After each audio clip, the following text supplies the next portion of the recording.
Net കോട്ടയിലകത്ത് crochet lace detailing വന്നിട്ടുള്ള കളക്ഷനായിരുന്നു കാണിക്കുന്നത്. അപ്പോൾ ഇതിൻ്റെ അകത്ത് നമുക്ക് കുറച്ച് നല്ല കളേഴ്സ് ഇത്തവണ വന്നിട്ടുണ്ട്.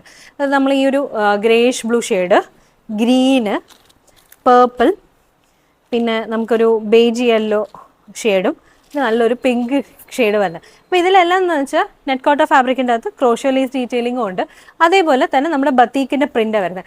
നല്ല ഐറ്റമാണ്. ഇത് ഓരോന്ന് ഓപ്പൺ ചെയ്ത് കണ്ടാലും ഇതിൻ്റെ ഭംഗി അറിയത്തുള്ളൂ. അത്രയ്ക്ക് നല്ല ഐറ്റമാണ്. ദുപ്പട്ടയൊക്കെ നല്ല ഭംഗിയാണ്. ഡെയിലി കാഷ്വൽ യൂസിനൊക്കെ ഇടാൻ പറ്റിയ ഐറ്റം. ഇത് ഉപയോഗിക്കുന്നവർക്ക് അതിൻ്റെ ഭംഗിയും ക്വാളിറ്റി അറിയാം. നമ്മൾ അതിനെപ്പറ്റി കൂടുതൽ പറയേണ്ട കാര്യമില്ല, കാരണം അത്രയ്ക്ക് നല്ലൊരു ഐറ്റമാണ്. അപ്പോൾ ഇങ്ങനെ നമ്മുടെ ടോപ്പ് വരും. ദുപ്പട്ട ടൈ ആൻഡ് ഡൈ കോൺസെപ്റ്റിലായിട്ട് നെറ്റ് കോട്ടയുടെ ദുപ്പട്ട ഇതേപോലെ പ്രിൻ്റായിട്ട് സെയിം ഷെയ്ഡിൽ ഷാൻറ്റൂൺ ബോട്ടമാണ് ഇതിൻ്റെ കൂടെ പെയർ ചെയ്ത് വയ്ക്കുന്നത്.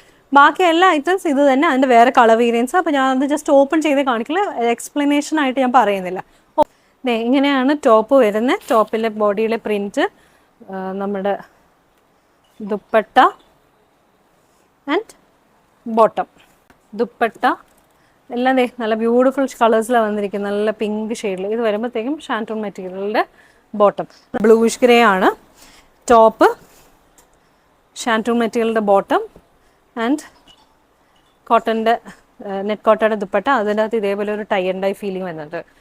ലാസ്റ്റ് വൺ എൻ്റെ പേഴ്സണൽ ഫേവറേറ്റ്. ഇപ്പോൾ വീഡിയോ ഒക്കെ കാണുന്നവർക്ക് മിക്കവർക്കും അറിയാം, എനിക്ക് ഈ പേർപ്പിൾ ലാവൻഡർ ഷെയ്ഡ്സൊക്കെ എൻ്റെ ഒരു വീക്ക്നെസ് ആയിട്ടുള്ള ഷെയ്ഡ്സ്, എൻ്റെ ഫേവറേറ്റ് കളേഴ്സാണ്.